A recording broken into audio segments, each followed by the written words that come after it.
بسم اللہ والحمد للہ والصلاة والسلام علی رسول اللہ رب اشرح لی صدری ویسر لی امری واحلل عقدۃ من لسانی یفقہوا قولی صلی اللہ علیہ وعلی آلہ وصحبہ وسلم۔ محترم سامعین، السلام علیکم ورحمۃ اللہ وبرکاتہ۔ سیرت النبی صلی اللہ علیہ وسلم کا سلسلہ اللہ کے فضل و کرم سے جاری ہے۔ پچھلے جمعہ ہم نے سنا کہ کفار اور مشرکین مکے والے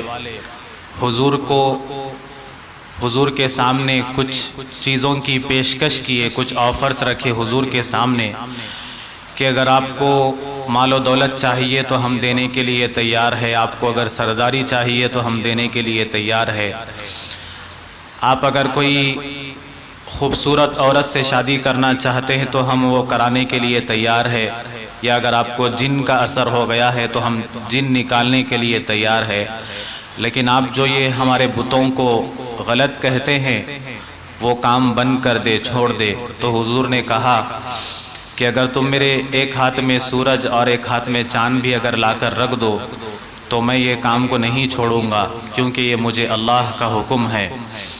تو حضور نبی کریم صلی اللہ علیہ وسلم کی دعوت و تبلیغ کا کام آہستہ آہستہ آگے بڑھ رہا تھا، اور اب یہاں سے لوگ حضور کو محمد ابن عبداللہ کے بجائے محمد الرسول اللہ کے نام سے جاننے لگے۔ اب تک لوگ سب محمد ابن عبداللہ کہتے، یعنی عبداللہ کے بیٹے محمد، اور اب یہاں سے لوگ محمد الرسول اللہ کہنے لگ رہے تھے کہ اللہ کے رسول محمد صلی اللہ علیہ وسلم۔ لیکن یہ کفار اور مشرکین کو دیکھا نہیں گیا، انہوں نے پھر میٹنگیں کی، پھر فیصلے کیے کہ کیا کرنا چاہیے۔ تو انہوں نے یہ ڈیسائیڈ کیا کہ اب سب سے پہلی بات تو نیا بندہ جو بھی باہر سے آئے گا اس کو محمد کے قریب جانے مت دو، محمد کا پتہ مت بتلاؤ، اور جو بھی محمد کے بارے میں پوچھے گا اسے ہی پیٹ دو۔ محمد کے بارے میں جو بھی پوچھے گا، محمد کا نام لے گا، اسے ہی مار دو، تو دوبارہ وہ پھر کعبے میں آ کر محمد کا نام لینے کی جرت نہیں کرے گا۔ اور پھر انہوں نے یہ بھی ڈیسائیڈ کیا کہ جن جن کے پاس غلام ہیں جو اسلام قبول کر چکے، وہ اپنے غلاموں کے اوپر ٹارچر شروع کر دو، فزیکلی ٹارچر ان کے اوپر شروع کر دیا جائے۔ تو اس طرح سے انہوں نے حضور کے کام کو، حضور کے مشن کو دبانے کی کوشش کی، لیکن انہیں نہیں پتا تھا کہ محمد الرسول اللہ کے پیچھے اللہ کی طاقت ہے، اور اللہ تعالیٰ یہ چاہتے تھے کہ اسلام کا جھنڈا زمین پر گاڑ دے اور اسلام کا بول بالا ہو۔ چنانچہ ہوا یہ کہ ایک عجیب واقعہ پیش آیا۔ حضرت ابو ذر غفاری رضی اللہ تعالی عنہ کا اسلام لانے کا واقعہ۔ یہ حضرت ابو ذر غفاری رضی اللہ تعالی عنہ یہ حضور کے بہت ایک عجیب شان والے صحابی ہے۔ ابو ذر شان والے صحابی ہے، ان کی زندگی شان والی، بڑی ان کا ایمان بھی بڑا شان والا۔ حضرت ابو ذر غفاری رضی اللہ تعالی عنہ کے بارے میں یہ آتا ہے کہ یہ بہت زہد اور تقوی والے انسان تھے۔ زہد یعنی ایسے انسان کو کہتے ہیں جس کو دنیا سے کوئی مطلب نہیں ہے، یعنی دنیا میں رہتے ہوئے دنیا میں نہیں ہے، کوئی دنیا کی لالچ نہیں، کوئی دنیا کے شوق نہیں، پیسوں کی خواہش نہیں، گھر کی خواہش نہیں، دنیا بنانے کی کوئی خواہش نہیں، بس اس دنیا کی لگی ہے۔ حضور نے فرمایا کہ اگر عیسیٰ علیہ السلام کے زہد اور تقوی کو اگر تم دیکھنا چاہتے ہو تو ابو ذر غفاری کو دیکھ لو۔ ابو ذر غفاری کا زہد و تقوی عیسیٰ علیہ السلام جیسا ہے۔ عیسیٰ علیہ السلام کا بھی وہی معاملہ تھا کہ وہ دنیا میں ان کو کوئی دلچسپی نہیں تھی۔ روایتوں میں آتا ہے کہ یہ جو زہد اور تقوی والے جو لوگ ہوتے ہیں وہ وضو کرنے کے لیے یا پانی پینے کے لیے وہ جگ یا لوٹے کو بھی استعمال نہیں کرتے، پانی پینے کے لیے گلاس کو بھی استعمال نہیں کیا کرتے تھے۔ وہ کہتے تھے کہ یہ گلاس بھی دنیا کی چیز ہے، تو لہٰذا ہاتھ سے پانی پیو۔ سونے کے لیے تکیہ استعمال نہیں کرتے، کوئی پتھر یا اینٹ رکھ لیا کرتے۔ جب انہیں پتا چلا کہ یہ اینٹ بھی تو دنیا کی چیز ہے، یہ پتھر بھی دنیا کی چیز ہے، تو وہ بھی سر سے نکال دیتے۔ تو ان کو دنیا سے کوئی لینا دینا نہیں تھا۔ حضرت ابو ذر غفاری رضی اللہ تعالی عنہ ان صحاباؤں میں سے ہے، اور یہ بہت بڑے شان والے صحابی، ان کا ایمان شان والا، ان کی زندگی شان والی۔ تو ایک عجیب و غریب واقعہ پیش آیا اسلام کے شروعاتی دور میں۔ یہ ابو ذر غفاری رضی اللہ تعالی عنہ کا ایک واقعہ میں پہلے عرض کر دیتا ہوں، اس کے بعد ان کے ایمان لانے کا واقعہ ہم سن لیتے ہیں۔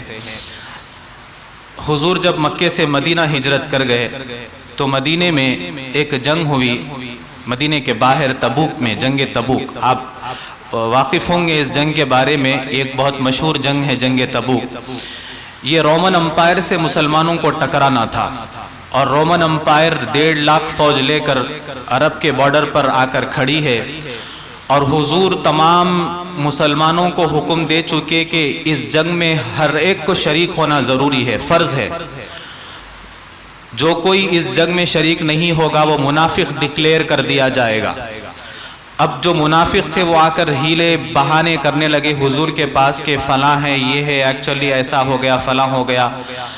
اور وہ سخت موسم گرما تھا، اور کھجوروں کی فصل اتارنے کا وقت تھا جھاڑ سے، اور حضور کا حکم ہے، اللہ کی بھی کیسی آزمائش ہے کہ حضور کا حکم ہے جنگ تبوک کے لیے تیاری کرو، مال جمع کرو، اور تمام مسلمانوں کو جانا ضروری ہے، کوئی نہیں چھوٹے گا۔ باقی جو جنگیں ہوا کرتی تھی اس میں تمام مسلمانوں کو شریک ہونا فرض نہیں تھا، ضروری نہیں تھا۔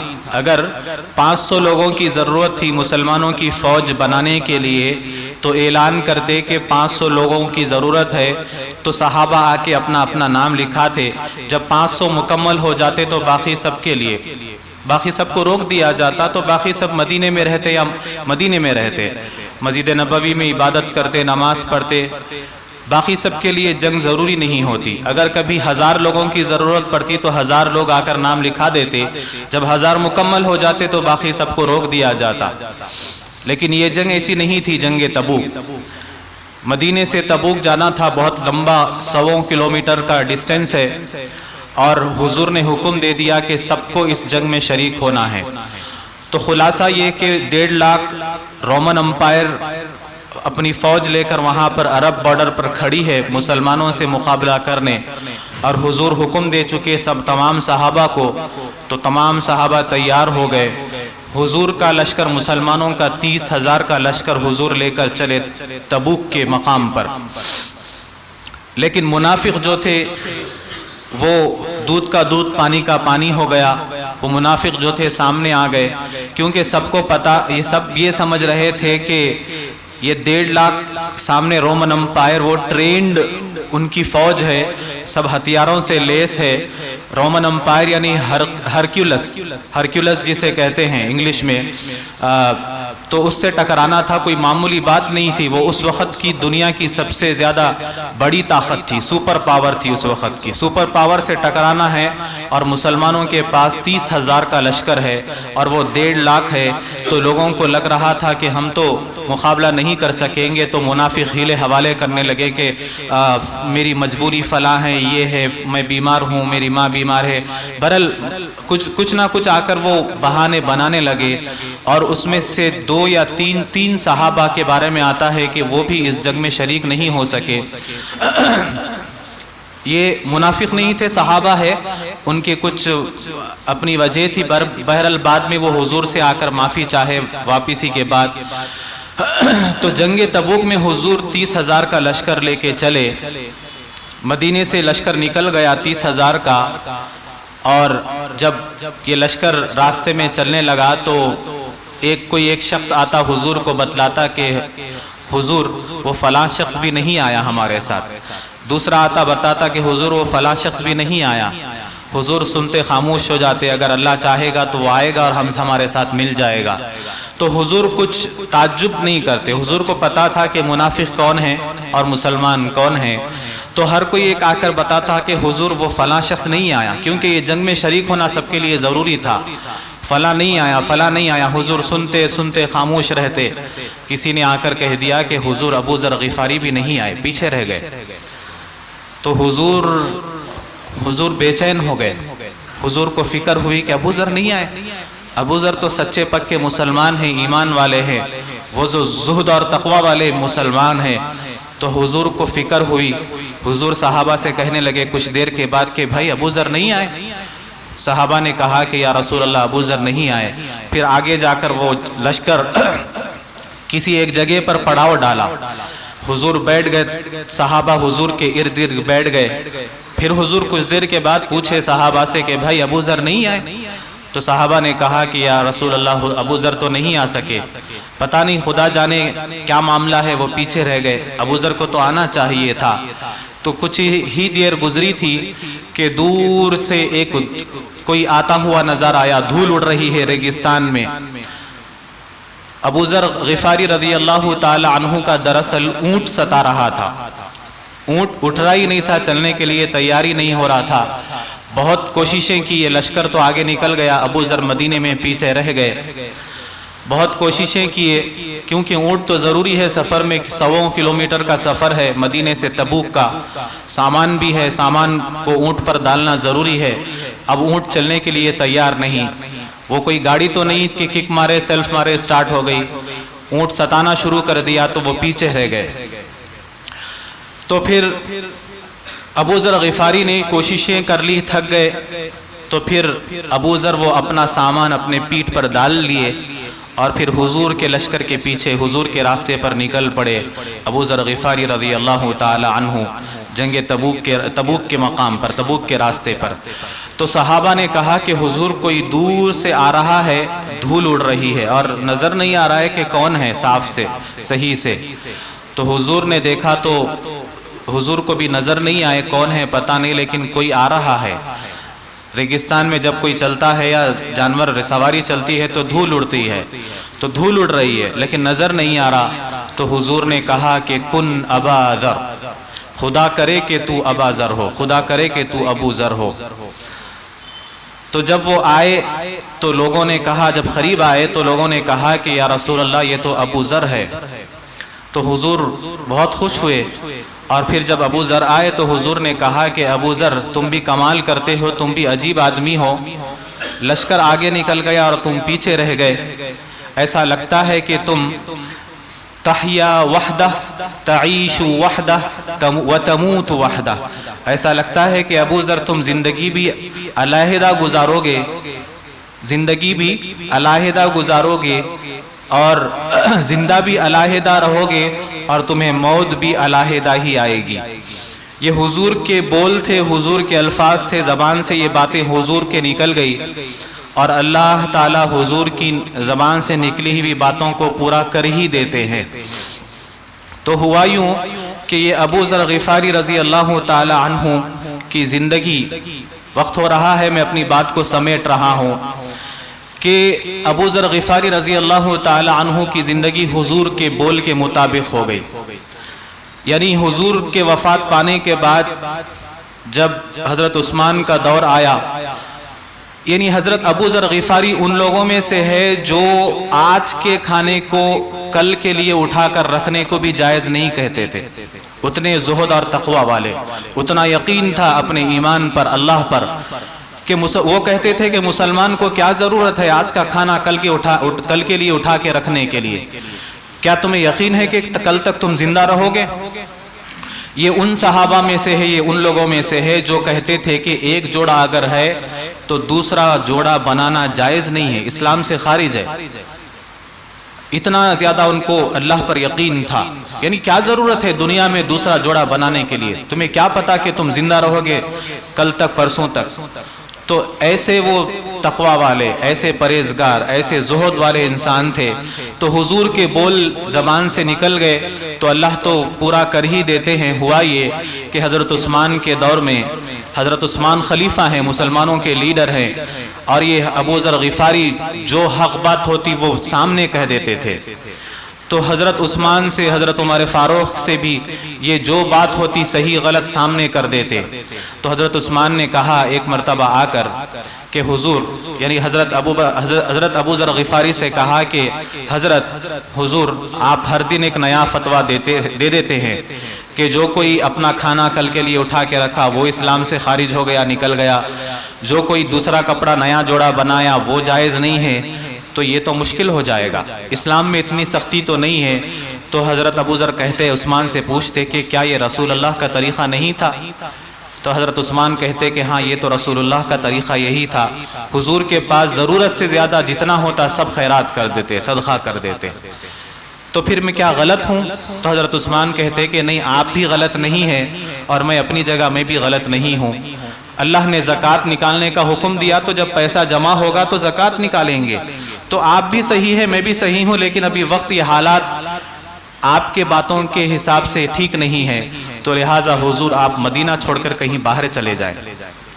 تو ابو ذر نے کہا کہ ٹھیک ہے، پھر مجھے ربضہ جانے کی مجھے اجازت دو. مدینے سے کچھ دوری پر ایک ویران جگہ ربضہ، وہاں پر جانے کی اجازت مانگی ابو ذر. اور ابو ذر کو پتا تھا کہ میں یہ چیزیں دیکھتے ہوئے میں لوگوں کے ساتھ نہیں رہ سکتا.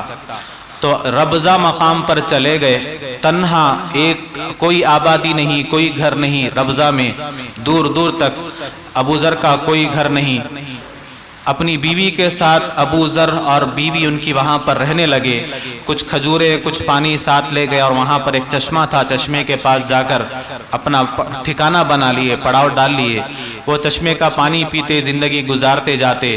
مدینے سے کچھ لوگ آتے، ابو ذر غفاری کو کھجورے تحفے میں دیتے، چلے جاتے. وہ جو مدینے سے لا کر جو لوگ دیتے اس پر گزارا کرتے، کیونکہ ابو ذر غفاری رضی اللہ تعالی عنہ کے بارے میں تمام لوگوں کو پتا تھا کہ حضور نے ان کے بارے میں کہا تھا کہ اگر دنیا میں سچے انسان کو دیکھنا ہے، صادق انسان کو اگر دیکھنا ہے تو ابو ذر کو دیکھ لو. ابو ذر سچے انسان ہیں. اگر عیسیٰ علیہ السلام کے جیسی زندگی اگر دیکھنا ہے تو ابو ذر کو دیکھ لو. تو ابو ذر کی فضیلت سب کو پتا تھی، لیکن یہ ہر دن ایک نئے فتوے دے دیا کرتے تھے. تو حضرت عثمان نے کہا کہ آپ کا یہاں رہنا مشکل ہے، آپ لہٰذا مدینہ چھوڑ دیں، ہمارے لیے تو مسئلہ ہو جائے گا، آپ ایسا ہر دن نئے نئے فتوے دیں گے. تو ربضہ پہ جا کر وہ اپنا پڑاؤ ڈال لیے. تو وہاں پر کوئی کچھ لا کر دے دیا، کچھ کوئی کھانے کے لیے لا کر دے دیا. تو اس پر زندگی گزرنے لگی. تو جب موت کا وقت قریب آیا تو بیوی پریشان ہو گئی. بیوی پریشان ہو گئی، فکر مند ہو گئی کہ اے ابو ذر، میں اور تم دونوں اکیلے ہیں یہ ریگستان میں، پتہ نہیں کیا ہوگا ہمارا. تو ابو ذر کہنے لگے کہ تم کیوں پریشان ہوتی ہو؟ مجھے تو میرے رسول کی دعا ہے، حضور کی دعا ہے میرے لیے کہ میں زندگی بھی اکیلے جیوں گا اور مروں گا بھی اکیلا ہی. تو جب حضور نے کہہ دیا ہے تو مجھے موت اکیلے ہی آنی ہے، تو تم پریشان مت ہو. تم اتنا کیوں پریشان ہوتی ہو؟ اگر میں مر جاتا ہوں تو تم بس اتنا کرنا کہ مجھے یہ جو چشمے کا پانی ہے اس سے مجھے غسل دے دینا، اور کفن کے لیے جو پرانی ایک چادر ہے وہ چادر اڑا دینا، اور یہ سڑک پر رکھ دینا، اور اعلان کر دینا کہ ابو ذر مر گیا ہے. اس کے بعد اللہ جانے، اللہ کا نظام جانے، اللہ کے کام جانے. اگر کوئی آ گیا تو نماز جنازہ پڑھ کے دفن کر دے گا، یا نہیں تو جنگلی جانور کھا لیں گے. تو تم پریشان مت ہو، یہ تو ہمارا ایمان ہے، حضور نے جو کہہ دیا تو وہ ہو کر رہے گا. تو بیوی کو تسلی دینے لگے. تو ابو ذر غفاری رضی اللہ تعالی عنہ کا انتقال ہو گیا ربضہ پہ. حضور کے بول کے مطابق اکیلے موت آئی، تنہائی میں موت آئی، کوئی نہیں ہے ساتھ میں. انتقال ہو گیا. وصیت کے مطابق بیوی نے غسل دے دیا، اور ایک پرانی چادر تھی وہ اڑا دی، اور سڑک پہ، بیچ سڑک پہ ابو ذر غفاری کو رکھ دیا گیا. اور بیوی نے اعلان کر دیا کہ مات ابی ذر صاحب رسول اللہ صلی اللہ علیہ وسلم. ابو ذر غفاری جو حضور کے صحابی ہے وہ انتقال کر گئے. اب اللہ جانے، اللہ کا نظام جانے. تو کہتے ہیں کہ کچھ ہی دیر میں وہاں سے ایک صحابہ کا چھوٹا سا قافلہ آ رہا تھا. جب ان کی نظر پڑی کہ یہ سڑک پر بیچ میں کسی کی میت پڑی ہے، تو جب جا کر پوچھے کہ یہ کون ہے تو پتا چلا کہ ابو ذر ہے. تو بہت خوش ہوئے، تو وہ لوگ گئے اور نماز جنازہ پڑھے اور پھر ابو ذر غفاری رضی اللہ تعالی عنہ کو دفن کیے۔ تو یہ ابو ذر غفاری رضی اللہ تعالی عنہ کے ایمان لانے کا واقعہ یہ ہے کہ جب کفار مشرکین نے یہ فیصلہ کر لیا کہ جو کوئی مکے میں آ کر محمد کا نام پوچھے گا اسی کو مارو، تاکہ دوبارہ وہ محمد کا ایڈریس اور نام پوچھنے کی ہمت نہ کر سکے، تو ابو ذر غفاری کہتے ہیں کہ جب میں اپنے قبیلے رہ رہا تھا مکے کے باہر، یہ قبیلے بنو غفار سے تعلق رکھتے ہیں، ابو ذر غفاری تو مکے کے باہر کے ہے، دوسرے علاقے کے ہے، تو جب حضور کی دعوت کا تبلیغ کا کام باہر پہنچنے لگا، باہر بھی جب دعوت کی آواز پہنچنے لگی، تو ابو ذر غفاری رضی اللہ تعالی عنہ نے جب سنا کہ مکے میں کوئی ایک شخص ہے جو رسول اور نبی ہونے کا دعویٰ کرتا ہے اور وہ نیکی کا حکم اور برائی سے بچنے کا حکم دیتا ہے، تو ابو ذر غفاری رضی اللہ تعالی عنہ یہ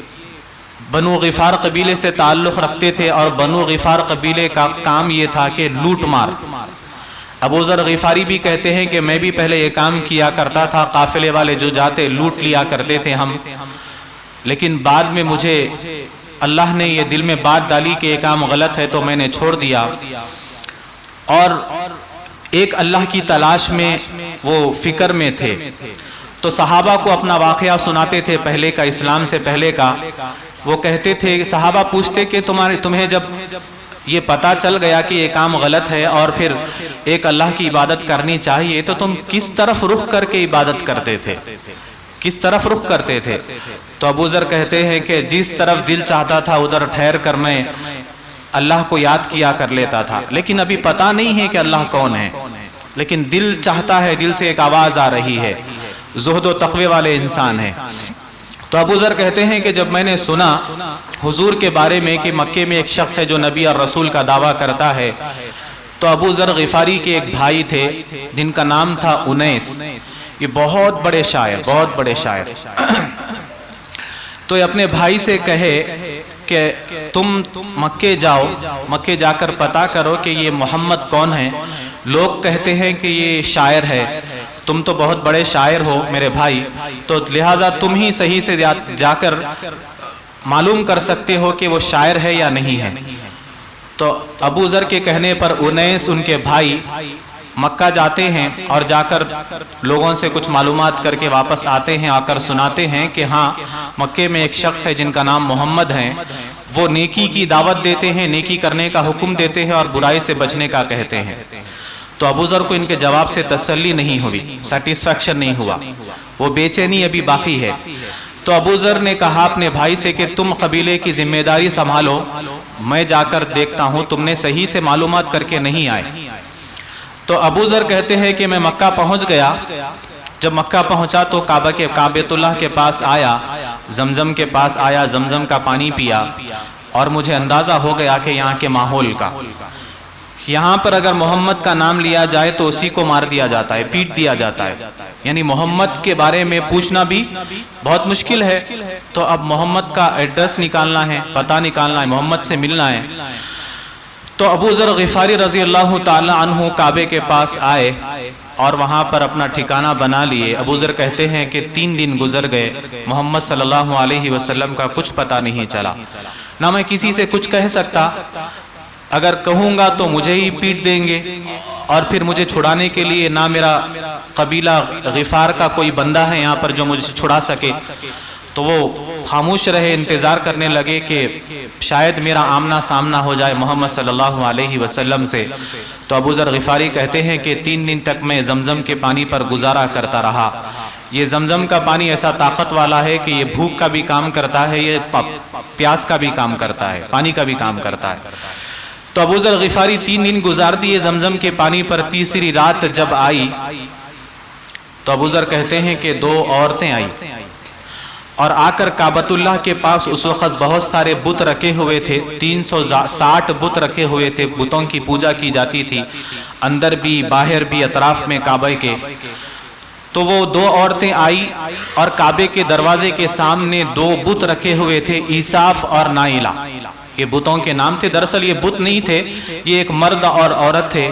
کعبۃ اللہ کے اندر آ کر یہ بدکاری کرنے لگے, زنا کرنے لگے, تو اللہ نے ان کے اوپر عذاب نازل کر کے ان کو پتھر کا بنا دیا. اسی وقت یہ برائی کرنے لگے تھے کعبۃ اللہ میں آ کر, تو انہیں پتھر کا بنا دیا. تو مشرکین مکہ کعبے والے عبرت کے لیے ان کو کعبے کے دروازے کے سامنے رکھ دیے, تاکہ لوگ عبرت حاصل ہو لوگوں کو کہ یہ لوگ برائی کا کام کر رہے تھے اللہ کے گھر میں آ کر, اللہ نے انہیں پتھر بنا دیا. تو جیسے جیسے دن گزرتے گئے آہستہ آہستہ وہ عبرت جا کر وہ ان کے خدا بن گئے. کوئی ان کے پیر چومنے لگا, کوئی ان کے ہاتھ چومنے لگا, کوئی ان کے سامنے سجدہ کرنے لگا, کوئی ان کے سامنے آ کے ان کی چرنوں میں آ کے کوئی جانور ذبح کرنے لگے. تو وہ پوچھا شروع ہو گئی عیسیٰ اور نائلہ کی ایک عرصے کے بعد. تو ابو ذر غفاری نے دیکھا کہ دو عورتیں آئی اور وہ عیسیٰ اور نائلہ جو بت ہے وہ ان کے سامنے ان کو چوما چاٹا, ان کی پوجا کی. تو ابو ذر غفاری کو تو پتا تھا, کیونکہ ان کے بھائی شاعر تھے اور شاعر لوگ تو یہ چیزوں کو جانتے تھے, اور شاعر لوگ یہ چیزوں کو اپنے اشعار میں بولا کرتے تھے. عیسیٰ نائلہ کے بارے میں تو یہ سن چکے تھے پہلے سے کہ یہ تو بدکاری کر رہے تھے, اللہ نے انہیں پتھر کا بنا دیا, کیونکہ ان کے بھائی انیس بڑے شاعر تھے. یہ تو بھائی کے شعروں میں یہ بات سن چکے تھے, جانتے تھے. تو ابو ذر نے وہ عورتوں کے پاس جا کر کہا کہ تم یہ کیا کر رہے ہو؟ تو عورتوں نے کہا کہ تم کون ہو؟ تو ابو ذر نے کہا کہ میں کون ہوں چھوڑو, وہ کیا کرنا ہے. یہ جو جن کو تم خدا مان رہے ہو, تم جن کی پوجا کر رہے ہو, تم جنہیں اپنا بھگوان سمجھتے ہو, خدا سمجھتے ہو, یہ تو بدکاری کرنے والے ہیں کعبۃ اللہ میں آ کر. تم ان کی عبادت کر رہے ہو, یہ تو غلیظ لوگ ہیں.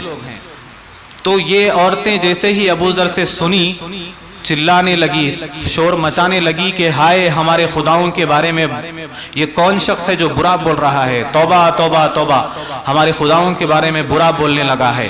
یہ چلاتے ہوئے شور مچاتے ہوئے وہاں سے دوڑنے لگی, بھاگنے لگی. تو اس طرف سے آگے سے آ رہے تھے محمد الرسول اللہ صلی اللہ علیہ وسلم, اور ساتھ میں ابو بکر صدیق رضی اللہ تعالی عنہ. تو حضور نے ابو بکر سے کہا کہ ابو بکر پتا تو کرو کہ یہ لوگ کیوں پکار رہے ہیں ایسا, کیا ان کے اوپر کوئی ظلم ہوا ہے, کوئی زیادتی ہوئی ہے, پتا تو کرو. تو ابو بکر نے جا کر ان عورتوں سے پوچھا کہ کیا بات ہے, کیوں پکار رہے ہو, کیوں شور مچا رہی ہو؟ تو وہی پکارتے ہوئے انہوں نے کہا کہ ہمارے خداؤں کے بارے میں برا بول رہا ہے, ہمارے خداؤں کے بارے میں ایسی تہمت لگا رہا ہے, ایسا جھوٹا الزام لگا رہا ہے کہ وہ بدکاری کرنے والے تھے, عیسیٰ اور نائلہ, توبہ توبہ توبہ. تو حضور کو آ کر جب ابو بکر نے بتایا تو حضور نے کہا کہ ابو بکر یہ تو اچھی بات ہے, پھر تو یہ ہمارے کام کے بندے ہیں, یہ ہمارے کام کا بندہ ہوا نا, پھر تو چلو ملتے ہیں. وہ کون بندہ ہے جو عیسیٰ اور نائلہ کو برا کہتا ہے؟ تو حضور اور ابو بکر تشریف لائے اور حضور نے پوچھا کہ ابو ذر سے کہ تم کون ہو؟ تو ابو ذر نے کہا کہ میں ابو ذر ہوں. حضور نے پوچھا کہ کیا تم ہی ہو وہ جو عیسیٰ اور نائلہ کو برا کہہ رہے تھے؟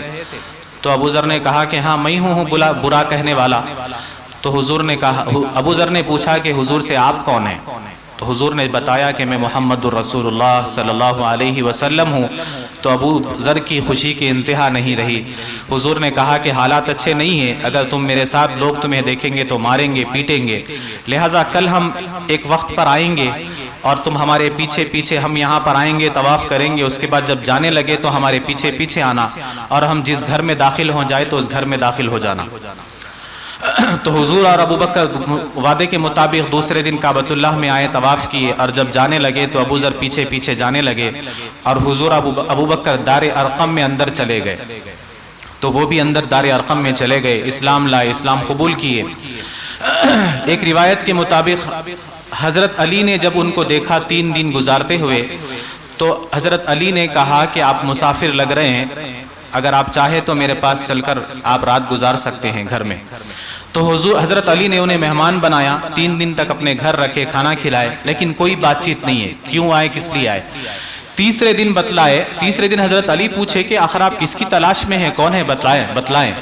تو ابو ذر نے کہا کہ اگر تم یہ بات اپنی حد تک رکھو تو میں بتلانا چاہتا ہوں کہ میں محمد کی تلاش میں آیا ہوں. تو حضرت علی نے کہا کہ پھر تو میں آپ کی محمد سے ملاقات کرواتا ہوں. تو اس طرح وہ اب حضور سے ملاقات ہوئی. یہ 2 روایتیں ہیں.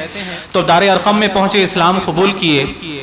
تو حضور نے کہا کہ ابھی تم اپنے اسلام کو یہاں پر چھپا کر رکھو. تو ابو ذر نے ایک روایت کے مطابق کعبے کے پاس آئے, حضور سے کہا کہ حضور اب کوئی چھپانے کی کوئی ضرورت نہیں ہے. حضور نے کہا کہ وہ تمہیں ظلم کریں گے. تو ابو ذر نے کہا کہ ہم مار کھانے کے لیے ہی آئے ہیں. تو گئے اور کعبے کے پاس حضور اعلان کر دیے کہ میں اللہ کو ایک مانتا ہوں اور محمد کو اللہ کا رسول مانتا ہوں. تو مکے والوں نے خوب پیٹا. حضرت عباس کی نظر پڑی, حضرت عباس آ کر بچایا اور مکے والوں سے کہے کہ یہ تو غفاری قبیلے کا بندہ ہے اور یہ قبیلہ تو ہمارے کاروبار کے راستے میں پڑتا ہے. اگر تم ابو ذر یہ بندے کو اگر تم ایسا پیٹ دو گے تو پھر ہمارا آنا جانا مشکل ہو جائے گا, ہم بھوکے مر جائیں گے, کاروبار نہیں کر سکے. تو لوگوں نے چھوڑ دیا. تو پھر حضور نے حکم دیا کہ اے ابو ذر تم اپنے قبیلے واپس جاؤ اور وہاں پر اسلام کا کام کرو. تو حضور کے حکم پر اپنے قبیلے واپس گئے اور 15 سال تک وہاں پر اسلام کی دعوت کا کام, اسلام کی تبلیغ کا کام کرتے رہے. 15 سال کے بعد جب حضور ہجرت کر گئے تھے مکے سے, تو 15 سال کے بعد حضرت ابو ذر غفاری رضی اللہ تعالی عنہ حضور کی خدمت میں حاضر ہوئے, اپنا آدھا کا آدھا قبیلہ لے کر, جو مسلمان کر دیے تھے آدھے قبیلے کو. حضرت ابو ذر غفاری رضی اللہ تعالی عنہ, یہ حضرت ابو ذر غفاری رضی اللہ تعالی عنہ بھی ان صحابہ میں سے ہے جو بالکل اسلام کی شروعاتی دور میں ایمان لانے والے ہیں. انشاءاللہ تعالی آگے کا سلسلہ اگلے جمعہ ہم سماعت کریں گے. صلی اللہ تعالی علی خیر خلقہ محمد وعلی آلہ واصحابہ اجمعین والحمد للہ رب العالمین.